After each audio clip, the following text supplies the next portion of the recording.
여러분 안녕하십니까? 사이언스 투데이입니다. 전 세계가 폭설로 힘겨운 겨울을 보내고 있습니다. 미국에선 눈폭풍과 강력한 한파로 피해가 잇따르고 있고 일본도 기록적인 폭설로 수천 명이 공항에 발이 묶였는데요. 국내에도 한파가 이어지고 있는데 겨울철 피해 예방에 만전을 기해야겠습니다. 오늘의 주요 뉴스 만나보시죠.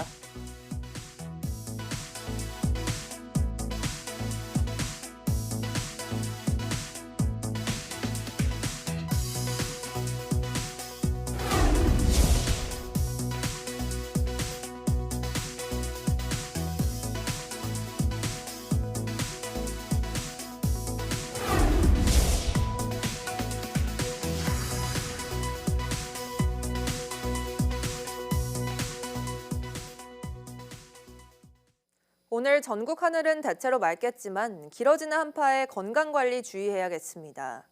서울의 낮 기온은 영하 2도, 춘천은 0도, 대전 2도로 어제보다 조금 낮습니다. 당분간 대체로 맑은 날씨가 이어지겠고 강추위는 주말 이후 조금씩 누그러질 전망입니다. 동해안은 건조경보가, 서울 등 일부 수도권과 동쪽 지역은 건조주의보가 내려진 만큼 산불과 화재 예방에 각별한 주의가 필요합니다. 또 당분간 해안가에서는 강한 바람과 함께 물결이 최고 3.5m로 너울성 파도가 밀려들 수 있는 만큼 해안가 접근을 자제하시기 바랍니다. 한파 속에 대기가 바짝 메마르면서 겨울 산불이 예년 수준을 웃돌고 있습니다. 특히 영남 지역은 지난해에 이어 올해도 산불 위험이 고조되고 있는데 원인의 40%가 건축물 화재인 것으로 나타났습니다. 또 서울 수락산에서도 산불이 나는 등 도심 지역 산불도 비상입니다. 정혜윤 기자입니다. 어둠이 짙게 깔린 밤, 아파트 단지 사이로 시뻘건 불길이 솟구치고 산등 성인을 붉은 불띠가 꼬리를 물고 둘러쌉니다. 지난 새벽 서울 노원구 수락산 수암사 인근에서 발생한 산불로 인명피해는 없었지만 영하권 강추위에 한때 주민 대피령이 내려지고 축구장 2.5배 면적의 산림이 불에 탔습니다. 이번 수락산 산불을 포함해 어제 오전까지 발생한 산불은 모두 37건. 그중 올해 서울에서 발생한 산불은 구룡마을에 이어 이미 두 번째입니다. 또 오전까지 발생한 산불 통계만 봐도 26일 기준 최근 10년 평균치인 35건을 넘어 이례적으로 산불이 많았던 지난해 44건에 빠르게 다가서고 있습니다. 올해 시작부터 산불이 급증하고 있는 건 잦은 한파 속에 건조한 강풍이 더해지면서 난방기구와 전열기 사용 등으로 인한 건축물 화재가 늘어나고 있기 때문인 것으로 분석이 됩니다. 최근 이례적으로 서울, 부산 등 도심에서도 산림 인근 건축물 화재가 산불로 번지는 사례가 발생하고 있으므로 각별한 주의가 필요합니다. 지난해에 이어 올해도 가장 위험이 고조되며 빨간불이 켜진 곳은 영남 지방입니다. 올해 전국의 1월 누적 강수량은 3.8mm로 예년의 19.4% 수준. 특히 경남의 1월 강수량은 예년의 1.4%, 경북은 15.3%로 극심한 강수 부족 상태입니다. 이로 인해 최근 영남 지방으로 올해 겨울 산불의 절반 이상이 집중됐습니다. 최근 일주일 발생한 산불 중 57%가 영남 지방에 집중됐습니다. 특히 한파로 난방기 사용 등이 늘면서 건축물 화재가 산으로 번진 비중이 40%에 달하는데 이는 예년 평균보다 6.5배나 급증한 것입니다. 강추위와 강풍이 지속하는 가운데 강원과 영남에 이어 서울에도 건조주의보가 내려졌습니다. 산림당국은 당분간 난방과 전열 기구 관리는 물론 산림 주변에서는 불씨 관리에 각별히 유의해달라고 당부했습니다. YTN 정혜윤입니다. 강력한 눈폭풍과 혹독한 추위가 몰아친 미국에서 지금까지 적어도 30명이 숨지는 등 피해가 속출하고 있습니다. 80만 가구가 정전되고 항공기 추락과 결항, 대규모 정전 사태가 이어지고 있습니다. 버지니아에서 신윤정 특파원이 보도합니다. 현지 시간 일요일 저녁 미 북동부 메인주의 밴고어 국제공항에서 눈보라 속에서 이륙하려던 민간 전용기가 추락합니다. 이 사고로 비행기에 타고 있던 탑승객과 승무원이 대부분 목숨을 잃었습니다. There was a major storm that was making its way across the vicinity and across the country, so the weather was a factor in many operations. 적설량 30cm가 넘는 기록적인 눈 폭풍으로 미국 전역에서 저체온증이나 제설 작업 중 사고로 인명피해가 속출했습니다. 또 미국 전역의 가정과 사업장에서 80만 건이 넘는 정전이 발생했고 항공교통도 마비돼 일요일에 이어 월요일에도 미국 내 항공편 3,900편 이상이 취소됐습니다.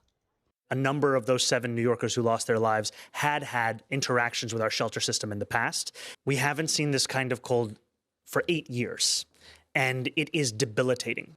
눈폭풍이 지나간 뒤 찾아온 극한의 영하 추위 속에서 제설과 도로 복구 등 작업도 시작됐습니다. 시민들은 집 앞과 도로에 나와 두꺼운 눈 담요로 덮인 도로와 차량의 눈을 치웠습니다. You don't do it now, you're gonna have problems with it later. So get out early, get it down, and go home and relax after. 눈은 멈췄지만 추운 날씨에 인도와 이면도로에는 눈이 그대로 얼어붙으면서 일부 학교는 월요일에 이어 화요일에도 학교를 연장했습니다. 기록적인 눈 폭탄을 즐기려는 시민들도 거리로 나왔습니다. 매사추세츠 보스턴에서는 눈으로 덮인 텅 빈 도로를 가로질러 스키를 타는 남성이 포착됐고 거대한 눈썰매장으로 변한 언덕에서는 매서운 바람에도 썰매를 타려는 발길이 끊임없이 이어졌습니다. 버지니아에서 YTN 신윤정입니다. 일본 서해안 지역을 중심으로 이어진 한파와 폭설로 7천여 명이 결항 등으로 공항 안에서 밤을 지새우는 등 불편이 잇따랐습니다. 전동 눈썰매를 타고 산속에 들어간 관광객이 조난을 겪는 등 사고도 잇따랐습니다. 도쿄에서 김세호 특파원의 보도입니다. 거센 눈보라 속에 차들이 눈길에 갇혀 있습니다. 눈 속에 빠진 바퀴는 헛돌기만 할 뿐 좀처럼 차량은 앞으로 나가질 못하고 있습니다. 공항 바닥 곳곳에서 이용객들이 잠을 청하고 있습니다. 공항 내 편의점은 식료품을 구하려는 사람들로 장사진을 이뤘습니다. 폭설로 버스와 철도편이 모두 끊겨 공항 이용객 7천 명이 발이 묶인 채 하룻밤을 꼬박 새야 했습니다. あと帰るだけなのに帰れなくって寝てないんですよ。 홋카이도 삿포로에는 24시간 동안 54cm의 눈이 쌓였는데 1월 관측 사상 최대입니다. 昨日あちこちで埋まってて、私も5台くらい押しました。道幅狭いから前から車来たらどうにもできないですね。 아오모리현에서는 스노모빌을 타던 관광객 8명이 12시간 넘게 조난당하기도 했습니다. 다행히 모두 목장 안으로 대피해 무사히 귀가할 수 있었습니다. 또 니가타현에서는 50대 남성이 지붕에서 눈을 치우다 떨어져 사망하는 등 제설 작업 중 사고도 잇따르고 있습니다. 일본 북부 홋카이도와 서해안 지역을 중심으로 여전히 한파와 폭설이 기세를 떨치고 있습니다. 지난주 초부터 이어진 폭설로 곳에 따라 2m에서 많은 곳은 4m 이상 적설량을 보이고 있습니다. 일본 기상청은 이번 주 금요일까지 북일본과 서일본 지역을 중심으로 강한 한파와 대설이 예상된다며 주의를 촉구했습니다. 도쿄에서 YTN 김세호입니다. 국내 연구진이 서로 다른 인공지능 사이에 지식을 서로 나눌 수 있는 지식 이식 기술을 개발했습니다. 카이스트 전산학부 김현우 교수 연구팀은 인공지능이 특정 과제에 적응하며 만들어낸 예측 결과를 모아 다른 인공지능의 출력과 수학적으로 맞춰주는 전이 모듈을 설계했다고 밝혔습니다. 이 과정에서 인공지능의 내부 구조를 바꾸거나 다시 학습시키지 않고 같은 질문에 대한 답변만 비교해 지식을 전달되도록 했습니다. 연구팀은 여러 종류의 모델을 대상으로 성능을 수치로 비교해 효과를 검증했고 인공지능의 종류가 달라도 한 번 배운 지식을 다시 활용할 수 있다는 점도 확인했다고 설명했습니다. 국내 한 스타트업이 손가락 끝 피 한 방울만으로 혈중 칼륨 농도를 1분 안에 측정할 수 있는 휴대용 자가 측정기를 개발했습니다. 세브란스 병원 측은 혈액 투석을 받는 말기 콩팥병 환자 40명을 대상으로 이 측정기의 측정값과 병원 정맥혈 검사 결과를 비교한 결과 수치가 거의 같았고 반복 측정에서도 오차는 5% 미만이었다고 밝혔습니다. 병원 측은 그동안 칼륨 검사는 병원에서 체열과 분석을 거쳐야 해 시간과 번거로움이 컸지만 이번 기술을 활용하면 집이나 직장 등 어디서나 직접 칼륨 수치를 확인할 수 있을 것으로 기대된다고 말했습니다. 정부가 윤석열 정부 때 마련된 신규 원전 건설 계획을 그대로 추진하기로 했습니다. 그동안 신규 원전 건설에 미온적이었지만 신규 원전 찬성 여론과 인공지능 확산에 입장을 선회한 것으로 보입니다. 신규 원전 2기는 각각 2037년과 2038년까지 지어질 예정이며 SMR 준공은 2035년이 목표입니다. 최하영 기자입니다. 정부가 이전 정부 때 확정된 제11차 전력수급 기본계획을 계속 이어가기로 했습니다. 지난해 2월 확정된 11차 전기본에는 2.8기가와트 규모의 대형 원전 2기와 소형 모듈 원자로 1기를 새로 짓는 내용이 담겼습니다. 그런데 계획이 확정된 뒤 정부가 바뀌면서 신규 원전 건설은 사실상 원점에서 재검토됐습니다. 이 과정에서 김성환 기후환경에너지부 장관은 국민 공론을 듣고 판단하겠다며 2차례 정책토론회와 2개의 여론조사를 벌였습니다. 여론조사 결과 60% 이상이 신규 원전에 찬성했고 인공지능 시대에 안정적인 전력 확보가 필요해지면서 결국 입장을 선회했습니다. 기후위기 대응을 위해서는 탄소 배출을 전 분야에서 감축해야 합니다. 이 문제를 해결하기 위해서는 재생에너지와 원전을 중심으로 전력을 운영해야 합니다. 이번 결정이 문재인 정부의 탈원전 정책을 폐기한 것 아니냐, 정책 실패라고 받아들이냐는 지적에는 상황이 달라졌다고 설명했습니다. 문재인 정부 때는 그 얼마 전에 후쿠시마 원전 사고가 있었습니다. 또 기후위기가 갈수록 심각해 나가고 있는 상황들을 고려해 볼 때 문재인 정부 때의 정책과 똑같이 가기 어려워진 상황이 정부가 원전 건설을 공식화하면서 한국수력원자력은 조만간 부지 공모를 시작할 예정입니다. 내년 초 부지를 선정하고 오는 2031년 건설 허가를 받아 본격적인 공사에 돌입해 대형 원전 2기를 각각 2037년과 2038년에 준공한다는 목표입니다. 정부의 정책 혼선 속 시간 낭비했다는 비판이 나오는 가운데 올해 상반기에 신규 원전 부지와 12차 전력수급 기본계획의 윤곽이 나올 것으로 보입니다. YTN 최하영입니다.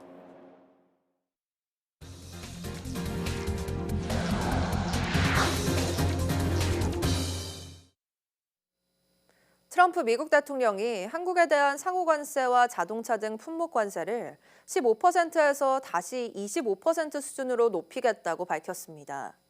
한국 국회가 한미 무역 합의를 비준하지 않았다며 문제 삼았습니다. 김잔디 기자의 보도입니다. 도널드 트럼프 미국 대통령이 한국산 자동차와 목재, 기타 모든 상호관세를 무역 합의 이전인 25%로 인상하겠다고 밝혔습니다. 트럼프 대통령은 현지 시간 26일 SNS에 글을 올려 무역 합의는 미국에 매우 중요하다면서 이같이 말했습니다.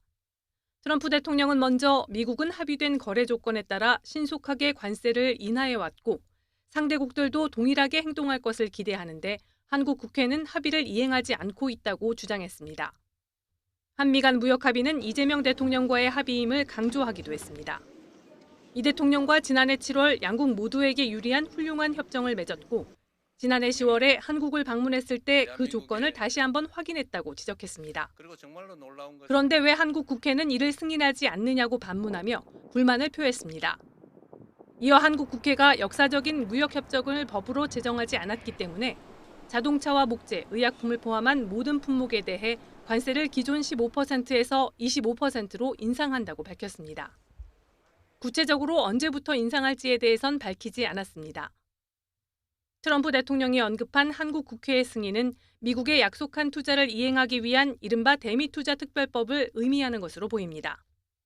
한미 양국은 지난해 11월 14일 서명한 한미 전략적 투자에 관한 양해각서에서 MOU 이행을 위한 법안이 한국 국회에 제출되는 달에 1일자로 관세 인하 조치를 소급 적용하기로 했습니다. 이에 더불어민주당은 11월 26일 대미투자특별법 발의를 했고 이에 발맞춰 미국도 12월 4일 관보 개제와 함께 한국산 자동차 관세를 15%로 소급 인하했습니다.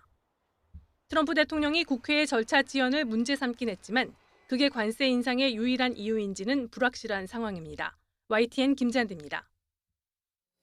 트럼프 미 대통령이 한국 입법부가 미국과의 합의를 지키지 않아 자동차와 의약품 등에 대한 상호 관세를 15%에서 25%로 인상한다고 밝힌 것과 관련해 재정경제부가 현재 미국의 의중을 파악하고 있다고 밝혔습니다. 재경부는 오늘 언론에 보낸 메시지를 통해 이같이 밝히고 앞으로 한국 국회 대미투자법 논의 상황을 미국 측에 설명해 나가는 등 미국 정부와 소통할 것이라고 밝혔습니다. 그러면서 당초 오늘 부총리와 국회 재경위원장 면담 등을 통해 특별 법안에 대한 국회 협조를 요청할 예정이었다며 앞으로도 국회와 적극 협의해 나갈 것이라고 강조했습니다. 도널드 트럼프 미국 대통령이 무역 합의 이행 지연을 이유로 관세 복원 카드를 꺼내자 김정관 산업통상부 장관이 미국을 방문하기로 했습니다. 산업통상부는 김 장관이 방미해 상황을 파악하고 하워드 러트닉 미 상무부 장관과 협의를 추진할 계획이라고 밝혔습니다. 김 장관은 캐나다 초계 잠수함 사업 수주를 위해 현재 캐나다에 머무는 중입니다. 산업부는 미국의 발표에 대해 상황을 파악 중이라며 청와대 정책실장 주재 관계부처 대책회의를 통해 대응 방안을 논의하겠다고 설명했습니다. 쿠팡의 각종 의혹 관련 TF를 꾸리고 집중 수사 중인 경찰이 유출 피해를 본 계정이 3천만 건 이상인 것으로 보고 있다고 밝혔습니다. 쿠팡이 주장하는 유출 피해 규모의 10,000배 이상인데요. 경찰은 헤럴드 로저스 쿠팡 한국법인 대표가 3차 출석 요구에도 불응할 경우 체포 영장을 신청할 가능성도 언급했습니다. 유서연 기자가 보도합니다. 쿠팡의 개인정보 유출 사태 등 크게 7가지 의혹을 수사하는 경찰이 유출 피해를 본 계정이 3천만 건 이상인 거로 보고 있다고 밝혔습니다. 개인정보 유출 건수가 3천여 건뿐이고 유출된 정보도 모두 회수됐다던 쿠팡의 주장을 정면 반박한 겁니다. 3,000개 계정이 저장되었고 약 2,700개 아파트 공동 현관 번호가 저장됐었습니다. 그리고 이것이 모두 삭제가 되었습니다. 박정보 서울경찰청장은 정보가 유출된 계정이 3천만 건 이상인 거로 보고 있다고 밝혔습니다. 쿠팡 측 발표와 10,000배 넘게 차이나는 수치인데 박 서울청장은 쿠팡과 정보 유출을 판단하는 기준이 다를 수 있다면서도 쿠팡 측에 축소 의도가 있었다고 보느냐는 질문에는 확인해봐야 한다고 답했습니다. 경찰은 이와 함께 헤럴드 로저스 대표에게 3차 소환 통보를 하고 계속 불응할 경우 체포 영장을 신청하는 방안도 열어뒀습니다. 앞서 청문회를 마치고 지난 연말 출국한 로저스 대표는 지난 5일과 14일에 경찰 조사를 받으라는 요구를 받았지만 응하지 않았습니다. 박 서울청장은 아직 3번째로 출석을 요구한 날짜가 지나지 않았다면서도 응하지 않는다면 누구든 예외 없이 절차대로 진행된다며 체포영장 신청 가능성을 언급했습니다.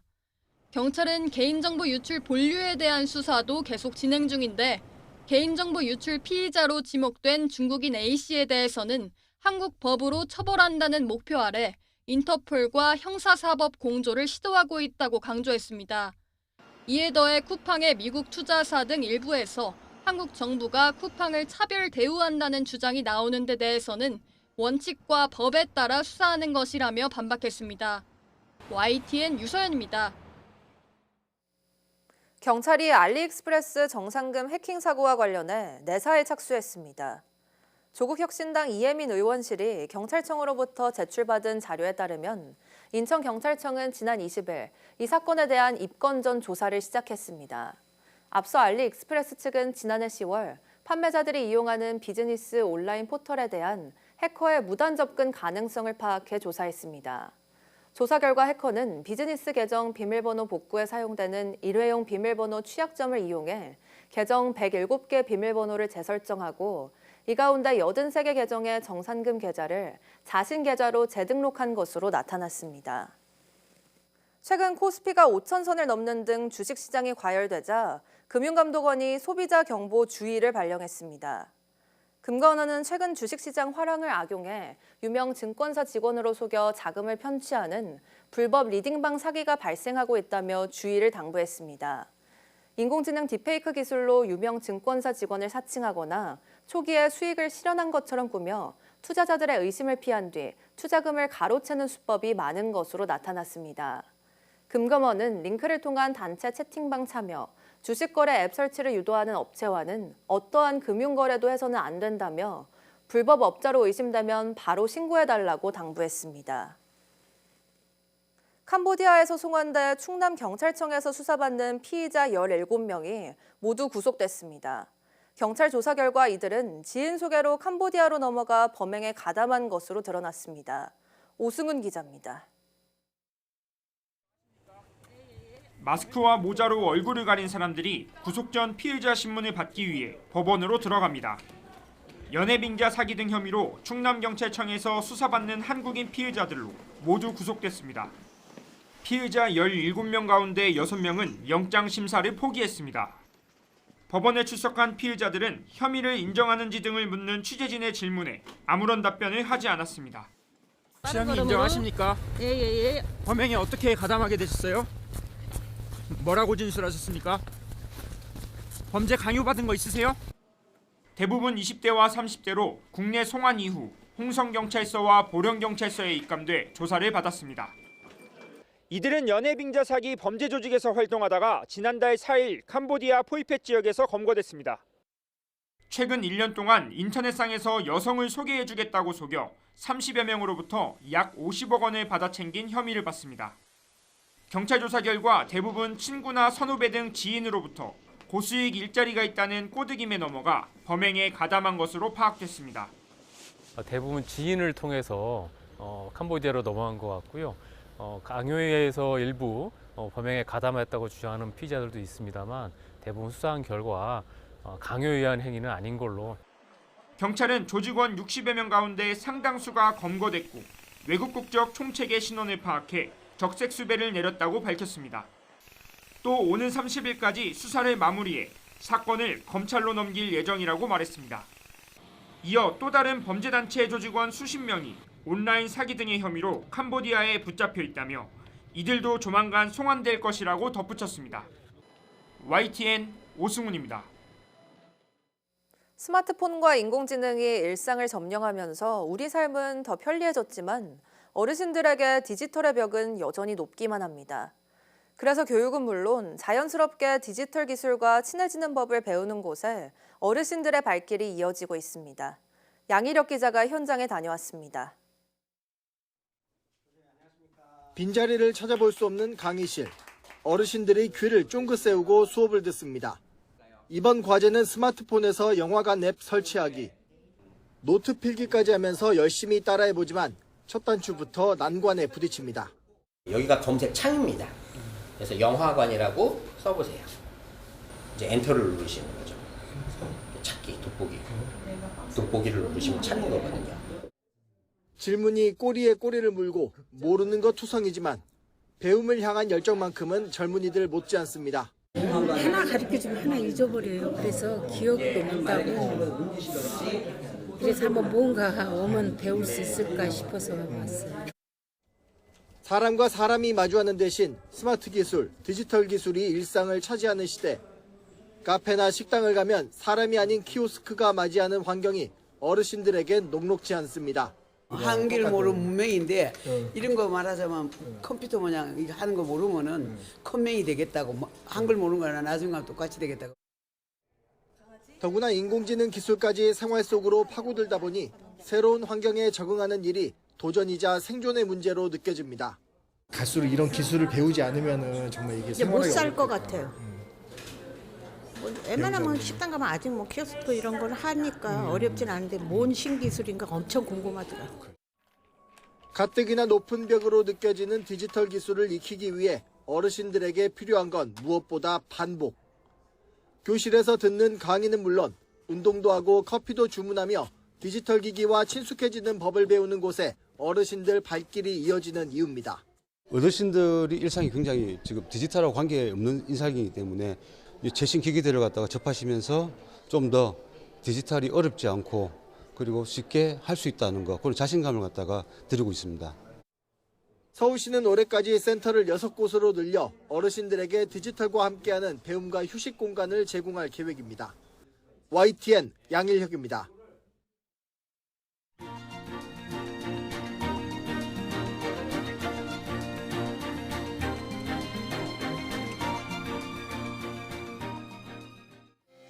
(1월 27일) 오전 사이언스 투데이 마칩니다. 오후 뉴스도 많은 시청 바랍니다. 시청해주신 여러분 고맙습니다.